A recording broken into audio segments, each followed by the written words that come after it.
I think it's important that somebody that is a new chief auditor really gets an understanding through conversations, like really connecting with the executive level as to what their primary focus is like what strategically are they working on, what are they worried about, right? What are they focused on, and then you take that back and understand how that apply to audit. Hello, everybody. Welcome to another episode of the Audit Podcast. I'm your host, Trent Russell. Today on the show, we have Anthony Reyes. Anthony is the Chief Audit Executive / Chief Audit Officer at Remitly.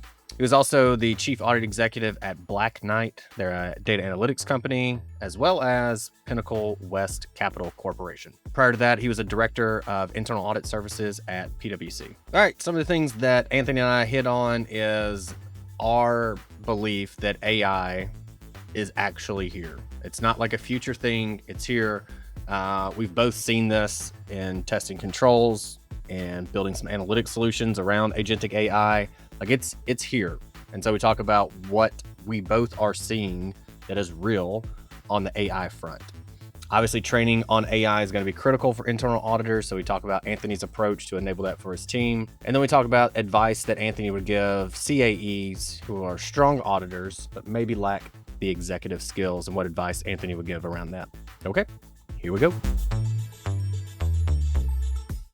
All right, so what's in your either maybe internet browsing history or ChatGPT or Copilot, any other LLM, kind of what's been going on in your world? Maybe a personal note, professional note, either one. What's been going on? Yeah, on a personal level, I golf. I like to golf, so I've been recently looking up some rules associated with golf. Uh, so I think it's I forgot what it's called. I think it's place and distance in place or something like that. But I do look up a lot of golf related material. Also like tennis. So I look at just the latest scores and such and like who's playing who. Also for techniques as well, like that I try to apply out on the court. On a professional level, I've been doing a lot of research and specifically around some regulatory changes in the payment industry because that's where my company's in the digital payment space. So that's something I try to always try to use ChatGPT and other tools to interpret like new laws or regulations that are out there or forthcoming. Also, we're just starting our data analytics program. So just looking, I use it to look at, to help develop our program specifically in the AI space. Got it. On the golf front, so I check Reddit once a month. Otherwise, I'll just scroll through it all the time. So I have it blocked all the time. And there's one device in our house that it's basically unlocked on. And so once a month, I'll go through there and I'll just go Reddit, top threads, past month, scroll for a few minutes because it's usually just the same stuff that was the top 5 years ago.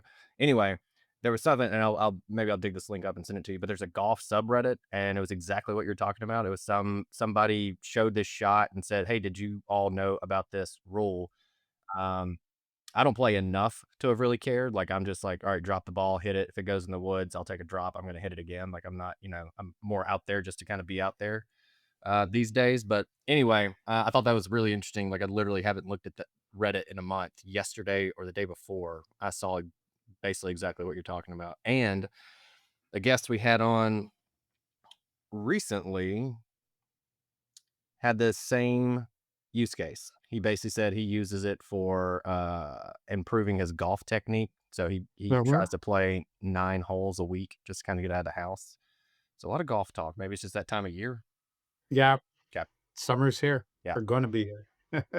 All right. I know you are a believer in AI and this idea that it's not a future thing.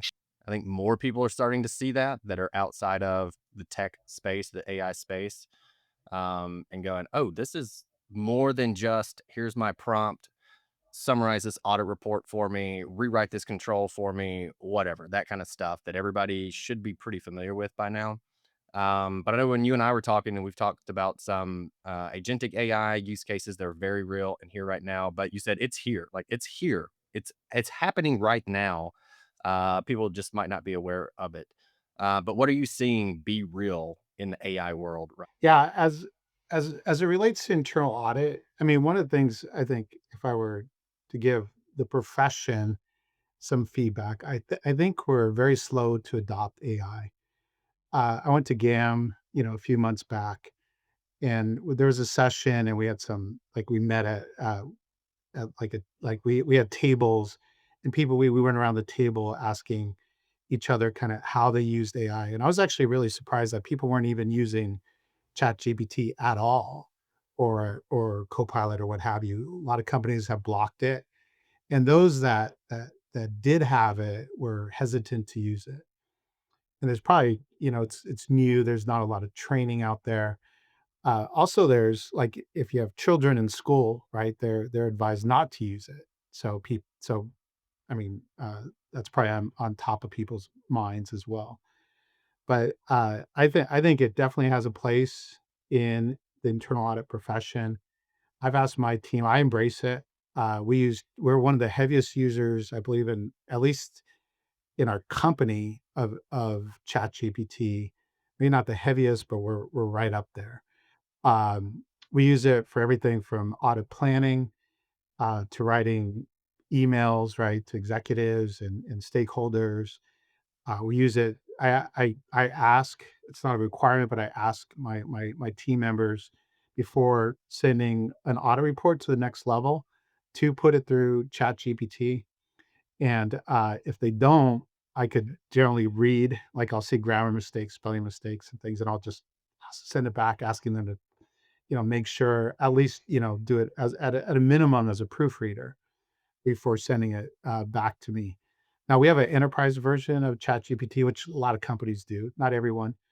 I wouldn't recommend using, LLM model unless you do have an enterprise, version. I think that's really important. Yeah, for work, anything for work or anything that's personal that is particular to you, I would not put that in the open model. But I find it very, very helpful.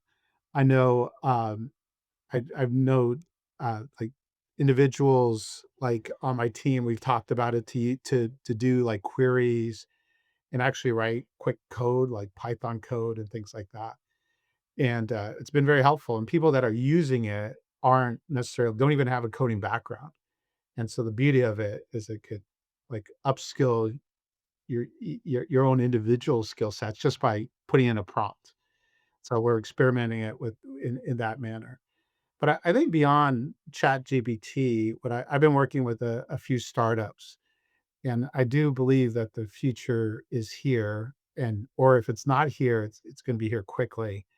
And I've seen products where it's being applied for controlled testing, and where essentially you upload into a AI tool, you upload the PBCs and also the test plans, and then it will do the analysis, do all the ticking and tying, and develop a quality product uh, very efficiently. I know the vendors are saying about 70%, anywhere from 50 to 70% efficiencies. But if you think of that, that really reduces a material amount of time that it takes to perform an audit. And whether these particular solutions that we're just in the pilot stage, whether these particular solutions work or not, I think is still to be determined. But if these don't work, I bet others are just on the horizon. And a lot of them are startups, so a lot of the big players haven't. I haven't seen product from them. Maybe like with the big four or possibly Audit and other vendors out there. But eventually, I think it's coming. I've talked to some folks at the Big Four and other firms, and they say they already have the tools for this. But if you think about it, I mean, I think it's really a game changer and something that, you know, I've been I recommend when asked about it that I think people should embrace and just learn to be how to use it, how to configure the tools, understand very closely what it can do, what it can't do. Because I do believe that is where the profession is going, and that's not even considering uh, agentic or agent based AI.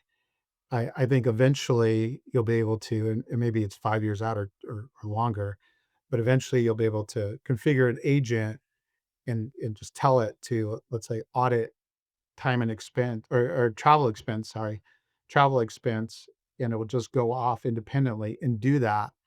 And you could ask it to report back to you monthly or weekly or write a report, and it will do it at a very high level of quality, or when there's an issue, and then it just reports that back. I don't think we're there yet, but I don't think we're far off on that. I think that's what the future will hold. Yeah, I think there's too much on the governance side to have agents running around basically the network, and so that's where, and you know this too, where the vendors are going like, no, we're not going to put this on your network. You basically send it to us, because you can't just have those running around right now.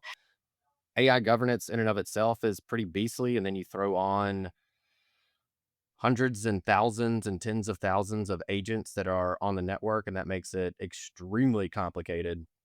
So I think that's going to be the big breakthrough is going to be on for the agentic AI and kind of what you're talking about. Hey, just go audit this thing, send it back when you're done. I'll review it. We'll be good to go. Um, I think that is, yeah, again, more of a governance issue, a little bit of a tech issue, but yeah, completely agree. It's not unrealistic to see that in 5 years for sure. Yeah, I think it's still a tech issue because I don't think the AI is at the point, at least commercially available, where that kind of solution exists. But I don't think it's far off. And once the tech's there, then you could work on the governance and everything else. Yeah, yeah, you could definitely configure it to test something specifically, but to uh, I see what you're saying. When it's just like, nope, I have this one thing, and I'm telling this one thing, go do it, Yeah, and it can do anything. go Yeah, off when we come to yeah, do yeah, it. yeah. Yeah, it's not, I Excellent. don't think it's there yet. All right. I think I was in that session that you were talking about. Was the ultimate? Was that when it was like an hour and a half long, which I didn't realize, and then ultimately someone on stage built like an AI chatbot agent. Was it that one? I think it was. Okay. Yeah, All right. I think it was. I was in there. That was a big room, so it's Okay. probably makes sense why I don't remember seeing you in there.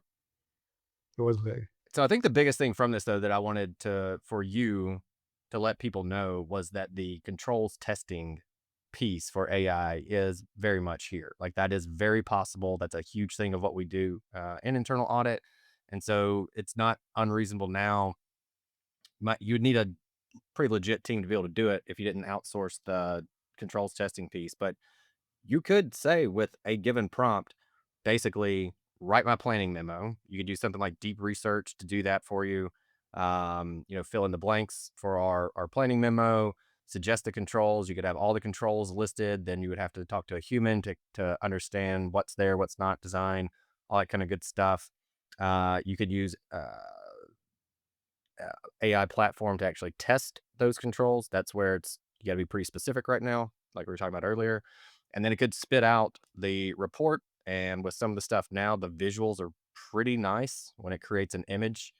Those are actually pretty legitimate now and not. I don't know if you've seen them, but like I scroll through LinkedIn, I go clearly that like AI, AI, AI, AI, AI, and it's getting way better at that. But basically, even right now, there is a ton that could just be completely done through a couple AI tools. And the end result is you have a handful of meetings and you're basically just reviewing the entire thing. So, yeah, it's going to be interesting. I think the testing, I think is more advanced where I think you need a vendor Mhm. who's that's their focus, to do that, at least do it, I think, properly. I think that, yeah, building out narratives and other things, there are also vendors that focus on that. But I think you definitely develop at least the bones of a test plan or the bones of a narrative, and then you could, as you mentioned, just run it by one of the control owners to refine it. Mhm. And I think that's a good way of a shortcut, if you would, right? Yeah.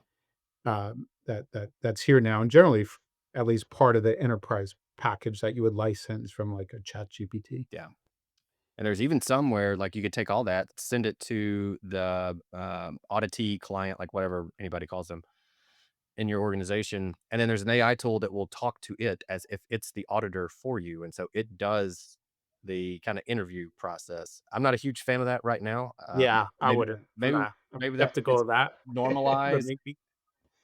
Yeah, but, even as, like, possibly. the if I was getting audited, I would be like, "Wait, I just gotta talk to this bot thing This the whole bot, time." I yeah, don't know if I would like that, but who knows? We'll no. see how cultures change, because of all this kinda good stuff, so alright.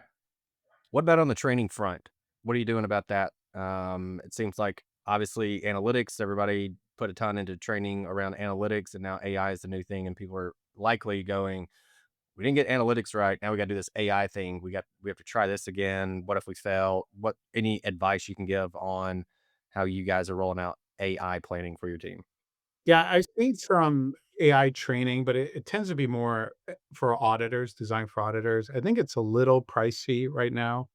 I haven't seen something that's, like, widely available at what I consider a reasonable price. Uh, I think the best training right now that's available is just hands-on work with the tools or the products. I know that there's, like, some of the Big 4 and other consulting firms, they are providing trainings, and we're actually doing that now, but that's generally a free offering. But, I think those are good and definitely informative. But, I think for the team to learn how to properly use AI, you could use, like, you could do some training around what we're considering is doing training around just general prompts, like Mhm. building prompts, building agents, and then but to apply it on, to train on AI tools designed for auditors, I don't think there's much right now. But I do think if you get get your hands dirty, if you would, and start using those tools, that'd be the best training for the team. That's what we're doing. That's really our approach right now. And I like that as well. Like just ask it a question. Like you're done. You did some training. All you gotta do is just talk to the thing. What about the governance around that or any KPIs? Are you tracking like X amount, like this auditor used ChatGPT 10 times today or wrote 5 prompts or 10 prompts or something like that? Or is there any way of tracking that on your end right now? No, we haven't got to that level of granularity. Uh, I think what we are gonna track because we're piloting AI tools for control testing. So what we'll do, and we just started the pilots. But what we'll do is we know how long like search and control tests take a human being takes to do it. And then if we use these AI tools, we're expecting a significant decrease in amount of time, right? With no give on quality. So one vendor that we're working with, uh, they're they're espousing 70% efficiencies. We'd be very happy with 50%. And I mean, a human's still in the loop. And that's something that also I think is important for the audience to know. I, I don't think there's any AI solution that I'm aware of today where a human cannot be in the loop. So even if you use an AI tool to reduce the time it takes you to do control testing, you can't just push a button and it's done. Yeah. So there still has to be quality review and things like that. And even on But it the should give you significant efficiencies. And even when that is available and it's you could not be involved, that doesn't mean you should not be involved. The human in the Yeah. loop thing is going to go on forever. It's just how many humans do we really need in that loop? I think is going to be Yeah. the bigger question over time. So I know in talking to you in the past and at the CAE roundtable that I facilitated, I went, you have this strategic partner vibe to you. I don't know if I could describe it at all or write it, but definitely went, I get the vibe from you. And so I was curious, how are you doing that within your org, like establishing yourself that way? And was it when you came in, was it like an uphill battle or whoever your predecessor was kind of set you up for success in terms of the executives go, yeah, audit is pretty legit. So welcome to the table, we'll call it. Yeah, I think, this is my 3rd chief auditor position. I think it generally resets when you're new to the chief audit position, and I would say that there's always a period of getting to know you, and you have to prove yourself that you're truly thinking like an executive or uh, thinking strategically.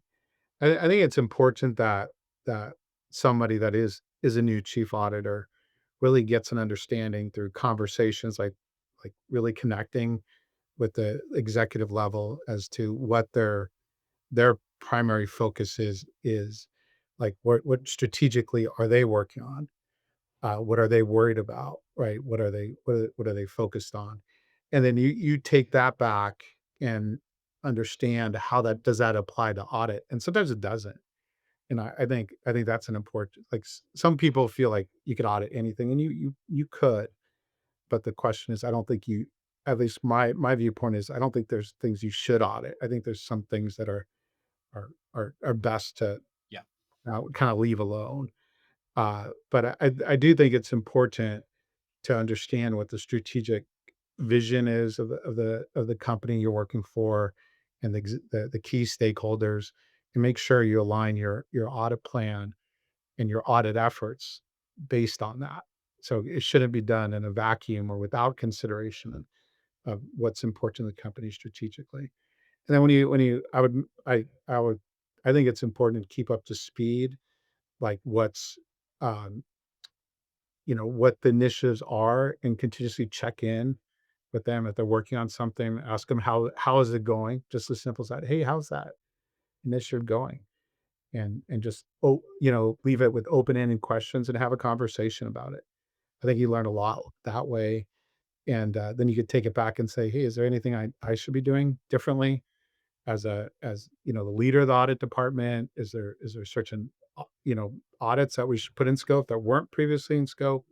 Is there ways that we should change our audit procedures to make sure we cover that? So all those things I think are critical, but it's curiosity, it's doing like your homework, like reading the company's financials, listening to the investor calls, listening during the board meetings. What are they talking about? Right? What's the board expressing as being important? What's executive management expressing as important? And then having these one-on-one check-in meetings with key people throughout the organization, and then you'll start connecting the dots. You kind of hit on this already in the previous question when you said that auditors really need to think like executives, or CAEs need to think like executives and think strategically. Um, so maybe that's it. Maybe that's the answer to the next question that I had for you. But for the CAEs who are strong A's, as in they are very strong auditors, they've been doing that their entire career. They could audit anything if they so chose to, and probably do it very well. Um, but maybe they like the E part, the executive part. They just haven't been exposed to that enough or don't understand it. What advice would you give to be like, this is how you become a stronger E, which is really the thing that matters? Yeah, I think sometimes I've seen auditors make the mistake of like talking in audit language. So they'll say, like, if the describer problem say, well, we took a sample of 50 and we had four exceptions, and it's you have to put it in business terms, right? And not, even though we might deal the day to day in audit technical jargon, you have to strip all that out when speaking to business owners or executive level stakeholders. So I'd say number one is making sure you're not talking like that, you're not writing like that, that's not part of your audit report. Should be executive level and should not go into the audit trivia, so to speak. That's all important in the work papers, but not when you're doing your formal communication to like the board or executive level individuals. And same thing when you're presenting at the board, right? Is to make sure you're just breaking down in plain English, like how do things go, right? Where the problem areas are, where are you comfortable that the controls are operating effectively, and just put it in terms that they could quickly comprehend and understand and dig into if they need to.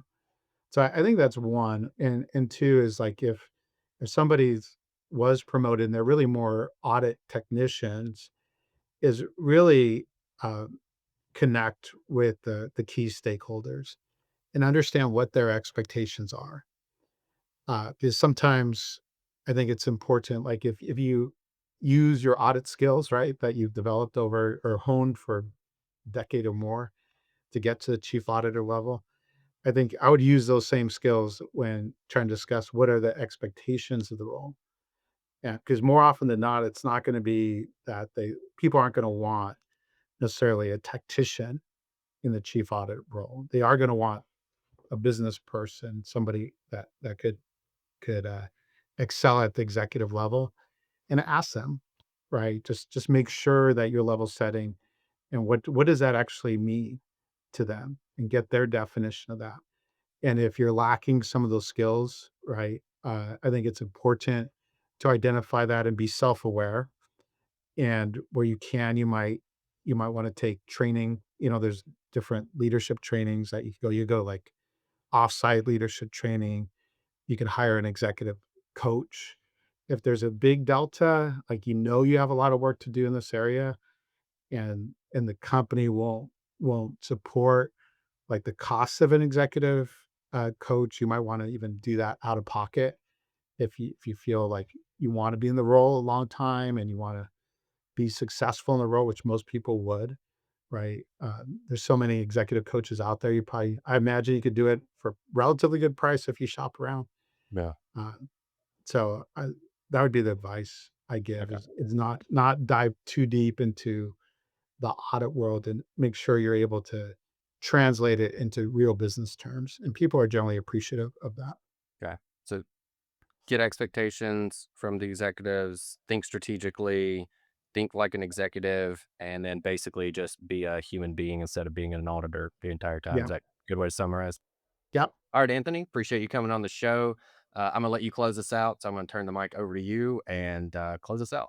Yeah, I do. I want to say first, thank you, Trent, for inviting me. I think you have probably the most popular internal audit related podcast out there. So some of my team members were kind of kidding me that I'll be a celebrity now since you asked me to join the podcast. So thank you. Thank you. Very kind. Um, and I appreciate what you've done for the profession. Uh, I would like to leave with people is that I've been in audit now almost 30 years. I've been in it a long time. I never thought I'd be in internal audit this or audit in general this long, but that's just where my career took me. And I want to say I've enjoyed pretty much you know every day of it. It's always been a challenge. It's fun. It stretched me from leadership style building executive presence to the technical part of auditing. IT, I've led IT. My background is in IT auditing, but I've gone very technical in that area. Also, business process, SOX, operational audits, even environmental health and safety audits. I've led a section for that for a number of years, and I just find it very interesting. I think it's a great career. It's a great profession, and whether you're doing it for 1 year or 30 years, I think, if as long as you choose to be in it, I think it's a fulfilling pathway to go. I do think that the profession's on the cusp of a pretty big revolution, I think, with AI, and I think it's important to embrace it and try to use it as much as possible, but not without expecting it to do more than it's capable of doing. It's gonna grow, it's not perfect. You can't just type something and out comes a perfect audit with perfect report and things like that. There'll be a lot of human intervention. But I do think we've been a little bit slow on accepting it. And I think as a profession, like I said, I think we've diverged a lot with it. But I do think that it is the like internal auditing profession is apt to be materially changed by AI. I hope that the professionals listening to this really start accepting it and using it and becoming experts in it. And then I think the ones that do uh, will really get the most out of this revolutionary change. When will the change occur? I don't know. It could be next year. It could be 5 years. It could be 10 years. I don't know. but I do know it's coming. And so I think it's important for all of us to embrace it and get on board with it. Hey everyone, thank you very much for listening to this episode of the Audit Podcast. Whatever platform you're listening on right now, I'm sure there's a subscribe button somewhere, so please hit the subscribe button there. If you're listening through iTunes or Spotify, feel free to go give us that 5-star rating. It only took me about 16 seconds to give myself a 5-star review, and it really helps to get future guests to come on the show, so we'd really appreciate that. Lastly, be sure to check out the show notes and follow us on all our social media channels on Instagram, on LinkedIn, and on TikTok. Also, if interested, please sign up for our weekly newsletter from the Audit Podcast. Thank you all. Have a great one.